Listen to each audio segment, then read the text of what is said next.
Hey everybody, it is Wednesday morning, July 19th, I think.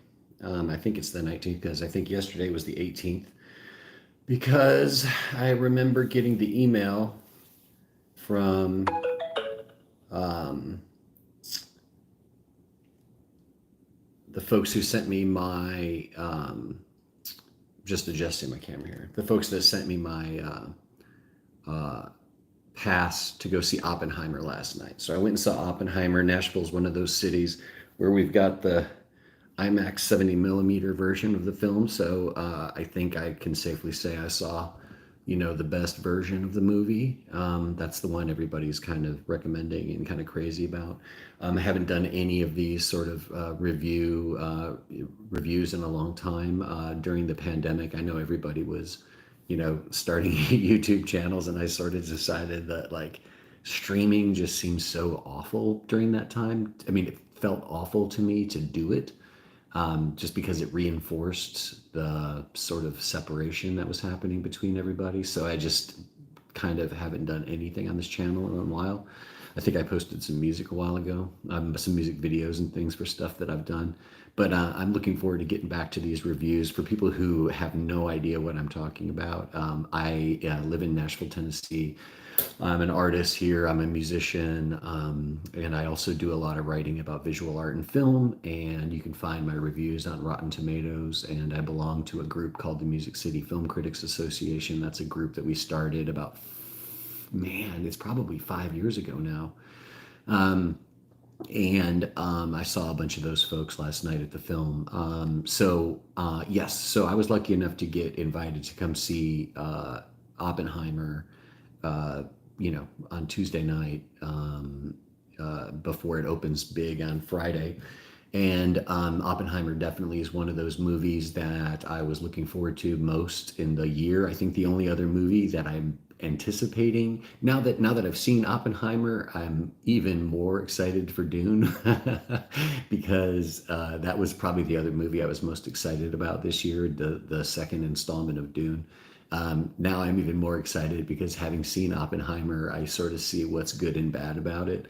Um, uh, I don't know how much you guys might know about Christopher Nolan. He's made a bunch of movies that, I mean, a lot of them are kind of weird, like Memento and Inception are both pretty crazy movies. And deal with a lot of interesting ideas. Interstellar is similar in that way too, even though Interstellar is a little bit more realistic, kind of, not really ultimately, but sort of wants to be. And honestly, for me, I think that he is at his best when he is dealing with sort of like lighter, more fantastic subject matter. So like my favorite Nolan film is probably The Prestige, and the second favorite is probably The Dark Knight. Um, uh, and both of those are, essentially comic book movies. I mean, The Prestige is not specifically a comic book movie, but it might as well be. If you guys haven't seen The Prestige, it's about a couple of Victorian era magicians like having a war about who's the best magician. And it's so good. Oh my God, that movie's amazing. I can watch that movie on a loop for a long ass time. So I love that movie. And Oppenheimer is anything but any of those things. Oppenheimer is a true story, and it's even kind of beyond being a true story for me because it tells the part of the Oppenheimer story that many of us might know. That Robert Oppenheimer was, essentially the head of the Manhattan Project in terms of developing the atomic bomb that, ended the war. It's controversial in a way. They talk about that in the film, the idea that by the time the Germans had surrendered, was it really necessary to drop the bomb on Japan? Was it necessary to drop two bombs on Japan? They sort of make both arguments in the movie. There's another movie, like kind of a series that Oliver Stone made called what's it called? It's not called, it's The History of the World, The True History of the World. I should know this. Um, But that Oliver Stone series is really a big part of that Oliver Stone series is all about that idea that the United States didn't have to do that, and that the whole Cold War could have been avoided. And living on a planet that's wired to blow with nuclear weapons all over the globe is not something we had to do, but something the sort of the decision to drop those bombs and to enter into a Cold War with the Soviets versus a cooperative stance with the Soviets, who were our allies during World War II. The idea is that could have been a different path that we might have taken, and he makes a very good case for the idea that Japan was about to surrender anyway. Japan was particularly terrified of the Russians coming to Japan, and that's a good thing to check out. That series would be some cool homework before or after seeing Oppenheimer, because it talks about a lot of stuff, but ultimately it's about that decision. It's about whether or not we needed to drop the bomb on Japan. So the bombs on Japan. So it tells that part of the story. Oppenheimer tells that part of the story, but then it also tells the story of what happened to Oppenheimer after the war. The fact that he sort of came out vocally against the development of a hydrogen bomb, which was already under development while they were coming up with the atomic bomb, which is much weaker. The bombs that we dropped on Japan are nothing compared to the hydrogen bombs that were developed after.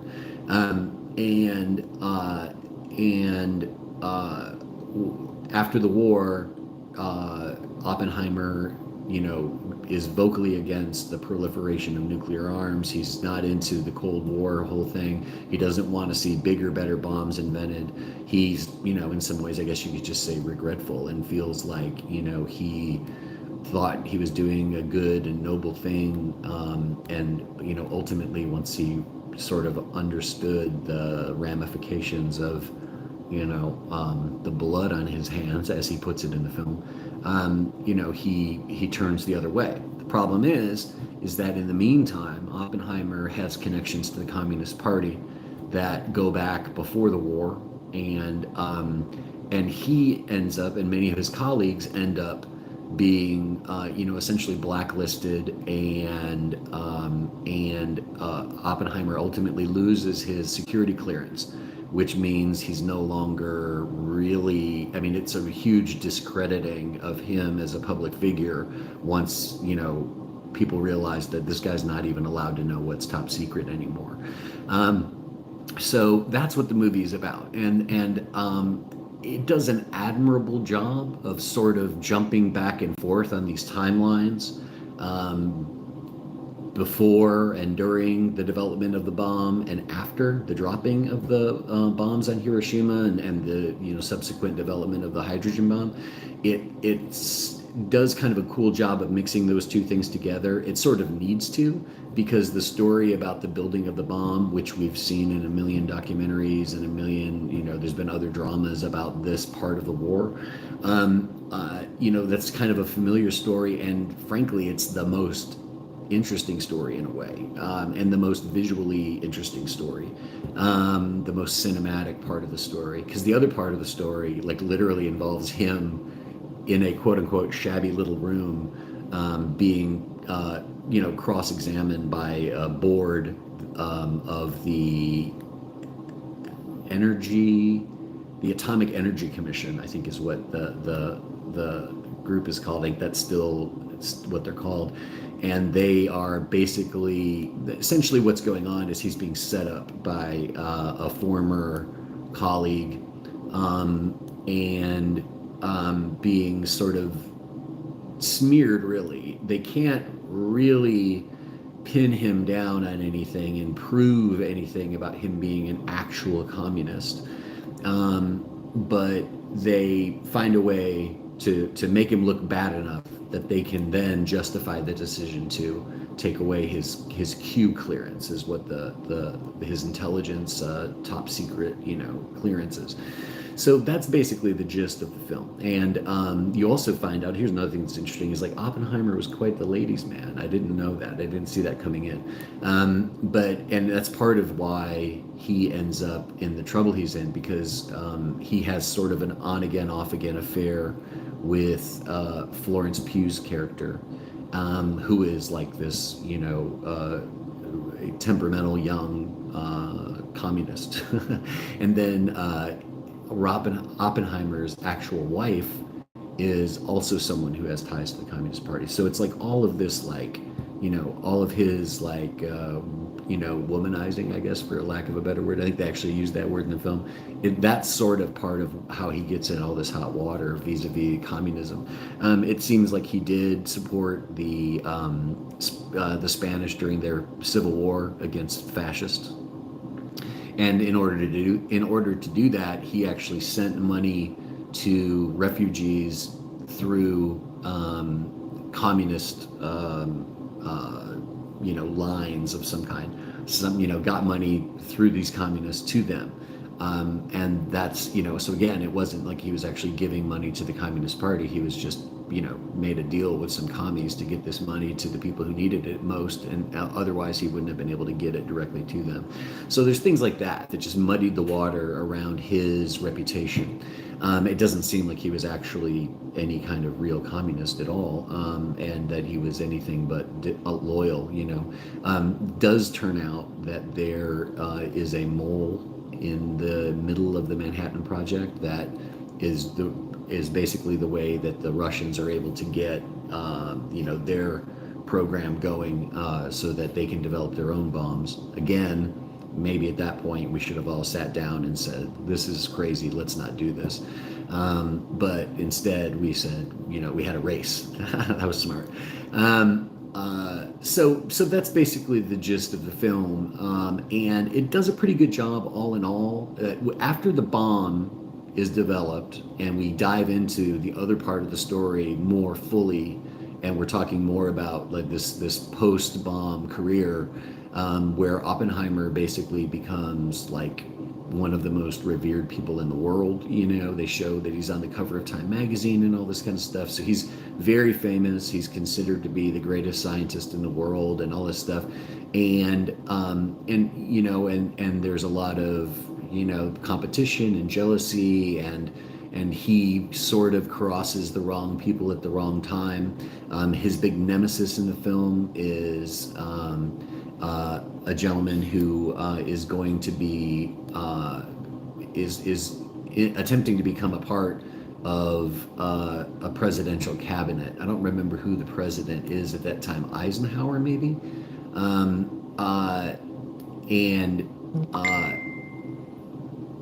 That gentleman is played by Robert Downey Jr. So Robert Downey Jr. is like the bad guy in this movie, and he's fantastic. One thing to talk about, here's all the good stuff to talk about in this review. I'm talking way too much, starting 13 minutes in. But the best things about the movie are, as my wife pointed out, that the costumes and the production design are killer. Like it feels very much, as you move through these periods from like, the late 30s into the 1960s, basically, you really, it's a seamless kind of world that you're seeing. It's going to be interesting to see the Blu-rays and stuff and watch the behind the scenes and understand just how much of what we're looking at is actual footage and practical, actual real live sets and things, and how much of it's CGI. That's going to be pretty interesting. I know they did shoot the movie in New Mexico, which is of course where Los Alamos is, and so that's an interesting aspect of it, is that it was actually shot, in those not, and I don't think it was in those exact locations, but it's actually in the desert there. So it's going to be interesting to see how much of those various period scenes are just computer generated, or how much of them are actually real. It feels real. It feels very real. It feels very much of the time. You're completely convinced that you're watching something from the 40s. He's mixing up his various scenes with color photography, black and white photography, um, things like that. It's not that is a device that helps to separate these various storylines a lot. It's one of the things that helps you kind of keep straight what's happening. I will say that in the second storyline regarding, all of the sort of intrigue about, politics and communism and, trying to smear him and all the games that all these different people are playing, and some of them are on his side and some of them aren't. And Robert Downey Jr.'s got this whole elaborate scheme going on to make all this stuff happen. That part of the movie is super convoluted and hard to follow, because it's just a bunch of dudes in shirts and ties, and they all have different names, and it's hard to keep track of who's who. I do think generally the writing is really good here. I don't think it's badly handled. I just think it's super complicated, and maybe the thing to do was to like strip it down more. I know that's kind of hard because you're actually talking about real people and real events, so it's hard to like create like amalgamated characters, in when it's supposed to be, this real story about these actual people. In a totally fictionalized story, you can just kind of like squeeze these guys together, and that's now just a character that can sort of serve all these purposes. But I don't really know what to say, because I really do think generally the movie is really well written. There's almost nothing in the movie where I was like, oh, like that's a dumb line, or oh, that's unbelievable. I will say that the character that Emily Blunt plays, she plays Oppenheimer's wife, and I think she's kind of terrible in this movie. And I don't really blame her. It's just that they make her out to be just kind of super unlikable. Like he meets her and she's already a married woman who, obviously is, completely has no integrity around her marriage or anything. So they end up together shortly after that. He gets her pregnant before she's even divorced from her husband. And then she, regrets being a mother and like neglects her children to the point of, it's like they're taken away for a time, or her first child is taken away for a time, and like she sort of doesn't even care. And she's basically just drinks all the time, and it feels like she didn't get a fair shake as a character, really. And I don't know how an actress could inhabit that role and make it sympathetic, frankly. So I don't really blame Emily Blunt, but that character is a huge,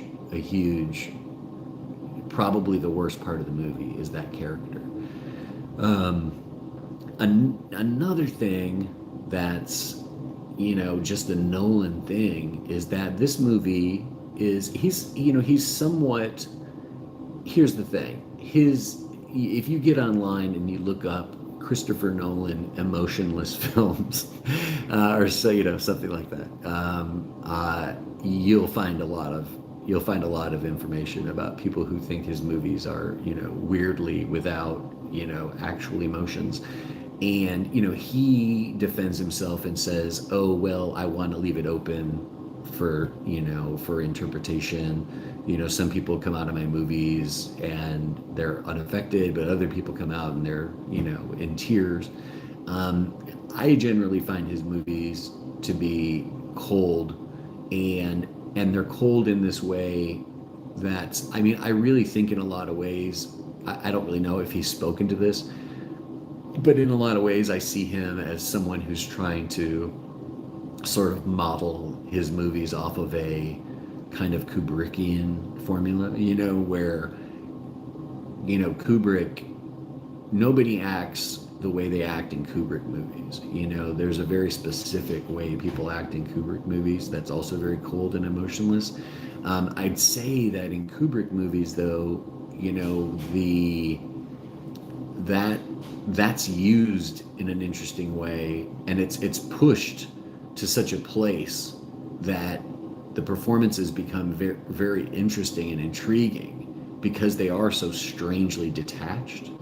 I hope this makes sense. And in Christopher Nolan's movies, I don't think that goes far enough. The cold detachment of the acting doesn't get to the point where it becomes weird and interesting. It's just sort of detached. You know what I mean? And I think that is one of the things that keeps Oppenheimer from being a movie that's like clinging to me right now. I mean, I just saw it last night on a giant screen, loud as hell, and I expected that I would be, you know, just dying to see it again immediately, or, I didn't necessarily expect that, but I was kind of hoping, that I was going to see this amazing movie. I saw that Paul Schrader, the writer and director Paul Schrader, who's an amazing filmmaker and writer, he wrote Taxi Driver, most famously probably, but his own movies are amazing.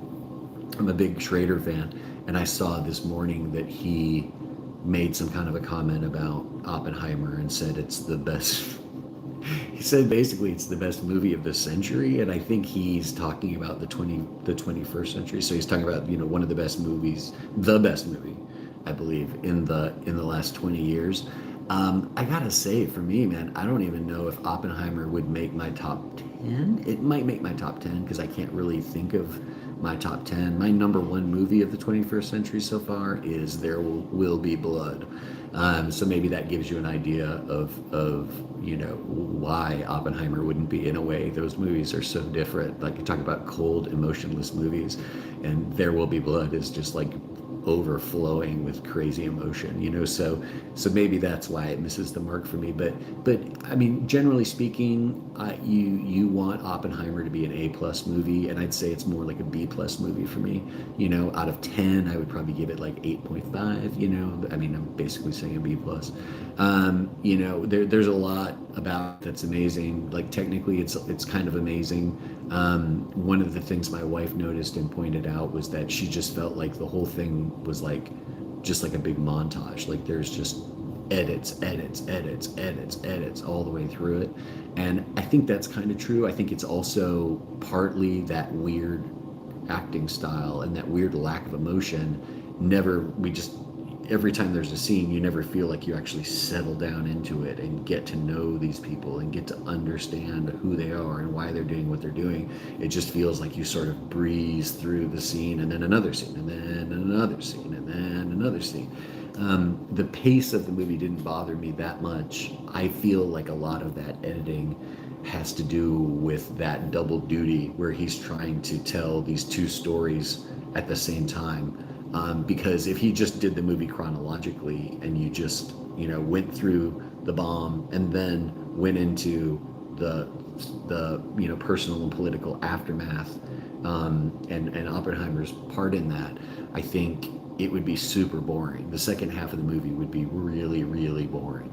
And there is a moment, like, talking about pacing, there is a moment in the movie where you're sort of building up, boom, here's the test for the bomb, and then they hear on the radio, basically immediately the scientists are sort of cut out of everything. As soon as they deliver the bomb, nobody's telling them anything until like 2 weeks later they're hearing on the radio the President Truman is talking about the dropping of the bomb on Hiroshima, and once you get to that point, then necessarily you're not going back into the past as much anymore, and the movie really now is mostly dealing with just these various things that happen after the war, and still jumping around a little bit because you're kind of to a point where he is this amazingly well-respected guy after the war, and then also looking forward to the part where he's being, fighting for his reputation against the